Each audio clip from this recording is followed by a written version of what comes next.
నమస్తే, this is శౌర్య. అమ్మమ్మ వయసులో గర్భం దాల్చిన బామ్మ. పుట్టిన చిన్నారిని ఏం చేసింది అసలు? ఆహ్, ఇది వినడానికి చాలా బాధాకరంగా అనిపిచ్చింది. అసలు ఆ వయసులో మరి ఆవిడ ఎందుకట్లా చేయాల్సొచ్చింది? రీజన్స్ ఏంటి? అసలు ఎక్కడ జరిగింది ఈ విషయం అంతా? ఇవన్నీ డీటెయిల్‌గా మాట్లాడదాం. మనతో పాటు సీనియర్ జర్నలిస్ట్ దాము బాలాజీ గారు. సార్ నమస్తే సార్. నమస్తే అండి. సార్ చెప్పండి సార్. అంటే వినగానే కాస్త ఆశ్చర్యంగా అనిపించింది. అంటే అమ్మమ్మ వయసంటే ఇప్పుడు సాధారణంగా 60 ఏళ్ళకి, 50 ఏళ్ళు, 60 ఏళ్ళ మధ్యలో గూడా చాలా మంది సంతానం లేని వాళ్ళు పిల్లల్ని కంటూ ఉన్నారు. చాలా ట్రయల్స్ చేసి. 100లో ఒకరిద్దరు అనుకోండి. బట్ ఈ కేస్ కొంచెం ఆ! డిఫరెంట్‌గా ఉంది. దాని గురించి చెప్పండి సార్. అసలు ఎక్కడ జరిగింది ఏంటి?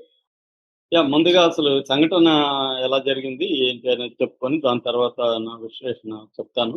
హ్మ్. ఇది యాక్చువల్‌గా టైటిల్స్ చూస్తే 'అమ్మమ్మ వయసులో ఆగని కామ కోరికలు, గర్భం దాల్చి పసికందుని నీళ్ళల్లో పారేసింది' అని రాస్తున్నారు. ఒకటి దీంట్లో 2 అంశాలున్నాయి. ఒకటి ఏ ఏజ్ వరకు కామ కోరికలు ఉంటే తప్పు హ్మ్. లేదా? ఉండొచ్చా అసలు? ఎలా ఉంటాయి? అనేది ఒక అంశం. రెండో అంశం అటువంటి ఏజ్‌లో అంటే కొద్దిగా ఎల్డర్లీ ప్రెగ్నెన్సీ అంటారు. ఏజ్ అయినాక అంటే 50 ఏళ్ళు, 60 ఏళ్లలో ప్రెగ్నెన్సీ అనేది ఆహ్, వస్తే ఏం చేయాలి? ఆహ్, దాన్ని మనోళ్ళు ఎలా డీల్ చేస్తున్నారు? అనే దానికి ఈ ఎపిసోడ్ మనకి చాలా విషయాల్ని నేర్పిస్తుంది. నేర్పిస్తుంది. So, yes. ఇది హుస్నాబాద్‌లో జరిగిందిది. ఏసనాయక్ తాండా అంటే వీళ్ళు ట్రైబల్ పీపుల్. బానోతు లక్ష్మి ఆమె పేరు. రాజు భర్త పేరు. ఈ బానోతు లక్ష్మికి మన మీడియా ఎలా ఉంటదంటే, సెన్సేషనలిజం మీద ఉండే ఇంట్రెస్టు డీటెయిల్స్ మీద ఉండదు. హ్మ్. సో, అలాగా ఆమెకెంత వయసో ఇప్పటి వరకు నేను చాలా పేపర్‌లు చూసాను. ఒక్కడు కూడా రాయడు. ఆమె హ్మ్. బామ్మని రాస్తారు గానీ, ఆమె మొఖం చూడలేదు మనం. ఆమెకు బామ్మని రాస్తారు. ఆమె వయసెంత అనేది తెలీదు. మొత్తానికి ఆమెకి ఒక 50 ఏళ్ళు దాటైతే ఉండే అవకాశం ఉంది. వీళ్ళ చెప్తున్న దాని ప్రకారం. ఎందుకంటే 40 ఏళ్ళలోని బామ్మ అనరు గదా! అవును. కాబట్టి 50 60 మధ్యలో ఆమె ఉండొచ్చు. హ్మ్. అలాగే వాళ్ళ హస్బెండ్. ఆమె కామ కోరికలు ఎక్కువైపోయి ఎవరితోనూ పడుకోలేదు. వాళ్ళ హస్బెండ్‌తోనే కామ కోరికలు తీర్చుకుంది. హ్మ్. సో, దీనివల్ల ఆమెకి ప్రెగ్నెన్సీ వచ్చింది. అంటే వాళ్ళకి నాలెడ్జ్ లేకపోవడం, అంటే కాంట్రాసెప్టివ్ మెథడ్స్ ఫాలో కావాల్సిన అవసరం గాని, లేకపోతే ఎలా ఫాలో కావాలి ఏంటి నాలెడ్జ్ లేకపోవడంతో వాళ్ళేం చేశారంటే ప్రెగ్నెన్సీ వచ్చిన తర్వాత ఇమ్మీడియేట్‌గా దాన్ని అబార్షన్ చేయించుకుందామని లోకల్‌గా ఉండే వంశీ అనే ఒక ఆర్ఎంపీ డాక్టర్‌ని కలిసారు. హ్మ్. ఆర్ఎంపీ డాక్టరు కొన్ని టాబ్లెట్లు ఇచ్చాడు ఆమెకు. ఇట్లా టాబ్లెట్‌లేసుకోండి ప్రెగ్నెన్సీ పోతుంది, అబార్షన్ అయిపోతుందని చెప్పాడు. వాళ్ళు మరి ఆయన చెప్పింది ఫాలో కాలేదా? లేకపోతే ఫాలో అయినా కూడా ఆ టాబ్లెట్లు పనిచేయలేదా తెలీదు. మొత్తానికి ఆమెకి ఆహ్, సజీవంగా బిడ్డ పుట్టేసాడు. సో, సజీవంగా పుట్టడంతో వాళ్ళకి ఇప్పుడు కంగారు మొదలైంది. అంటే సమాజం ఏమనుకుంటది ఈ వయసులో బిడ్డ పుడితే? అందరూ ఎగతాళి చేస్తారేమో! ఇప్పుడు ఈ వయసులో మనం బిడ్డని ఎలా పెంచాలి? మనం ఈ బిడ్డ పెద్దయ్యే లోపల మనం ఇంకా ఏజ్ అయిపోయి బతుకుతామో లేదో, హ్మ్. అప్పుడు బిడ్డ పరిస్థితి ఏంటి? ఇవన్నీ వాళ్ళు ఆలోచించుకొని బిడ్డని చంపేద్దామని డిసైడ్ అయ్యి వితిన్ 24 అవర్స్‌లో పుట్టగానే అంటే కొన్ని గంటల్లోనే వాళ్ళు పక్కనే వాళ్ళ కాలువ ఒకటి పారుతూ ఉంటది. పెద్ద కాలువ. ఆ కాలువలో విసిరేశారు. ఆ అయ్యయ్యో! కాలువలో బిడ్డ ము పడి మునిగి చనిపోయింది. సో, ఆహ్, దాని తర్వాత అక్కడ ఉన్న వాళ్ళెవరో చూసి పంచాయతీ కార్యదర్శికి ఈ విషయాన్ని తీసుకొచ్చారు. ఇలాగ ఒక బిడ్డ చిన్న బిడ్డ పుట్టిన బిడ్డని నీళ్ళల్లో ఎసేశారు హ్మ్. అని చెప్పారు.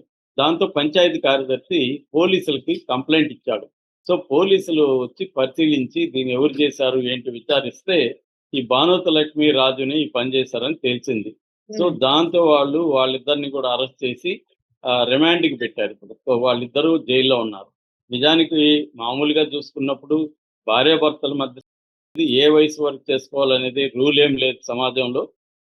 రెండోదేందంటే అదేమీ అన్యాయం గూడా కాదు. అది ఫిజికల్ హెల్త్ మీద తర్వాత హార్మోన్స్ లెవెల్స్ మీద ముఖ్యంగా మగవాళ్ళైతే టెస్టోస్టెరాన్ తర్వాత ఆడవాళ్ళైతే ఈస్ట్రోజన్, ఆండ్రోజన్ వీటి మీద డిపెండ్ అయి ఉంటది. అలాగే రిలేషన్‌షిప్ క్వాలిటీ వాళ్ళిద్దరి మధ్య ఉన్న రిలేషన్‌షిప్ క్వాలిటీ మీద డిపెండ్ అయి ఉంటది. ఎమోషనల్ ఇంటిమసీ మీద డిపెండ్ అయి ఉంటది. అట్లాగే సైకలాజికల్ ఫ్యాక్టర్స్ కూడా పనిచేస్తాయి. చాలా మంది ఆ మధ్య నాకు తెలిసిన ఒక 70 ఏళ్ల ఆయన ఒక సంఘటన చెప్పాడు. ఆయన 86 ఏళ్ల వాళ్ళ బంధువుతో కలిస్తే ఆయన అన్నాడంట, "ఒరేయ్ అబ్బాయి నాకు ఈ వయసులో సెక్స్ కోరికలు వస్తున్నాయి. మీ బామ్మకేమో లేవు. నేనేం చేయాలంటే ఇతను అన్నాడంట, "నువ్వు చాలా ఆరోగ్యంగా ఉన్నట్టు, నువ్వేమి టెన్షన్ పడకు. నీకు వస్తున్నాయంట ఈ వయసులో ఆరోగ్యంగా ఉన్నట్టు" అని. అంటే ఆహ్, ఆరోగ్యంగా ఉంటేనే వస్తాయి. లేకపోతే ఫిజికల్‌గా, మెంటల్‌గా ఆరోగ్యంగా లేకపోతే రావు అనే దానికి అదో ఎగ్జాంపుల్. ఇది ఇప్పుడు రెండోది మనకి లైఫ్ ఎక్స్‌పెక్టెన్సీ అనేది ఇండియాలో గూడా 72 ఏళ్ళు మగవాళ్ళలో, ఆడవాళ్ళలో 74 ఏళ్ళు లైఫ్ ఎక్స్‌పెక్టెన్సీ పెరిగింది. అట్లాగే మనకి ఫుడ్ గాని ఈ మధ్య కాలంలో మన కాన్షియస్‌నెస్ పెరిగింది. అందువల్ల ఫిజికల్ ఫిట్‌నెస్, ఆరోగ్యం, ఫుడ్డు, మనం తీసుకునే ఫుడ్ కూడా మన కోరికల మీద ప్రభావం చూపిస్తుంది. ఇవన్నీ కారణాల వల్ల ఎక్కువ ఏజ్ అయినా కూడా కోరికలుంటాయి. భార్యాభర్తలు ఆమేమో ఎక్కడో పోయి ఏమి చేయలేదు. సో, అక్కడి వరకేమీ తప్పు లేదు. కానీ ఇక్కడ ఎక్కడ ప్రాబ్లమ్ వస్తుందంటే, ప్రెగ్నెన్సీ వస్తే ఎలాగా అన్న ఆలోచన వాళ్ళకి లేకపోవడం. వచ్చినప్పుడు దాన్ని త్వరగా తొలగించుకోవడానికి వాళ్ళు ప్రాపర్‌గా ట్రై చేయకపోవడం. ఇక్కడేందంటే మనకి ఇండియాలో medical termination of pregnancy act ఉంది ఇండియాలో. అంటే ప్రాపర్‌గా భార్యాభర్తలెళ్లి అఫ్సెల్‌గా ప్రెగ్న అబార్షన్ చేయించుకోవడం అనేది మెడికల్ కారణాలతో చేయించుకోవాలి తప్ప, ఇట్లా ఇల్లీగల్‌గా పోయి మెడికల్‌గా అబార్షన్ చేస్తే డాక్టర్‌కి కేసు బుక్ అవుతుంది డాక్టర్ మీద. ఇప్పుడు వీళ్ళ మీద గూడా అవుతుంది. అట్లాగే ఇప్పుడు డాక్టర్‌ని గూడా ఆర్ఎంపీ డాక్టర్ వంశీని గూడా ఈ కేసులో అరెస్ట్ చేశారనమాట. సో, ఇది అన్నమాట మేజర్ ప్రాబ్లము. దీని మీద ఇప్పుడు ఎల్డర్లీ ప్రెగ్నెన్సీ అనేది ఈ మధ్య ఇండియాలో పెరుగుతుంది. దీని మీద నాకు తెలిసి ఇండియాలో 5, 6 సినిమాలు గూడా వచ్చాయి. అవును ఆ సార్. మధ్య 'వాటర్' అనే సినిమా వచ్చింది. తర్వాత 'బదాయి హో' అనే వెరీ పాపులర్, చాలా పెద్ద హిట్ అయింది 'బదాయి హో'. దాంట్లో గూడా ఆమె 45, 50 ఏళ్ళు ఆమె, వాళ్ళ కొడుకు పెద్దోడు, 20 ఏళ్ల కొడుకుంటాడు. అప్పుడు ఆమె ప్రెగ్నెంట్ అవుతుంది. దాని మీద చాలా వండర్‌ఫుల్‌గా డీల్ చేశారు. తమిళ్‌లో గూడా 'వీట్ల విశేషం' అని రీమేక్ అయింది. అట్లాగే 'గుడ్ లక్' అని సినిమా ఉంది. అందులో 75 ఏళ్ల బామ్మకి ప్రెగ్నెన్సీ వస్తుంది ఆ 'గుడ్ లక్' సినిమాలో. దాన్ని ఎలా డీల్ చేశారనేది ఆ సినిమా. అట్లాగే 'బ్రో డాడ్', సారీ, ఇది 'గుడ్ లక్' కాదు. 'బ్రో డాడీలో' 75 ఏళ్ల బామ్మకొస్తుంది. 'గుడ్ లక్‌లో' కూడా ఎల్డర్లీ ప్రెగ్నెన్సీ మీద డీల్ చేశారనమాట. ఇది వరల్డ్ వైడ్ ఉన్న సిండ్రోమే. దీన్ని ఎలా డీల్ చేస్తాము అనేది ఇంపార్టెంట్. యాక్చువల్‌గా ఇవాళ మనకి కాంట్రాసెప్టివ్ మెథడ్స్ బాగా పెరిగాయి. అర్బన్‌లో అయితే 71 అవర్ పిల్ అదేదో ఉంది. సో, అలాంటివి వాడడం, లేకపోతే ఎర్లీగా డాక్టర్ల దగ్గరికి పోతే కూడా పిల్స్‌తోనే, టాబ్లెట్స్‌తోనే ప్రెగ్నెన్సీ అనేది తీసేయొచ్చు. కానీ వీళ్ళు ఇక్కడ ఇంకొక యాస్పెక్ట్ కూడా, ఇప్పుడు మీడియా రోల్ కూడా, మీడియా టైటిల్ ఎలా పెట్టిందంటే అర్థం అవునవును. ఏంటి? అది ప్రెషర్ పడుతుంది గదా ఏజ్డ్ మీద. అంటే కామ ఎగ్జాక్ట్‌లీ కోరికలు సార్. ఉండవద్దా? బామ్మకు ఉండొద్దా? ఉంటే తప్పేంటి? అనేది లేకుండా ఒక ప్రెషర్‌ని క్రియేట్ చేస్తుంది సమాజం. అంటే హానర్ సంబంధించిన ఒక యాంగ్జైటీ అనేది మనందరికీ ఉంటది. అంటే ఎవరేమనుకుంటారో, సమాజం మనల్ని ఎలా చూస్తుందో అనేది, రాను రాను కూడా ఈ మధ్య మోరల్ పోలీసింగ్ అనేది ఇండియాలో బాగా పెరిగింది. ఈ అవును. మోరల్ పోలీసింగ్ వల్ల ఏజ్ అయినాక మనకి కోరికలు ఉండొద్దని, ఉంటే తప్పని, అవమానం అని, షేమ్‌గా ఫీల్ అవ్వడం.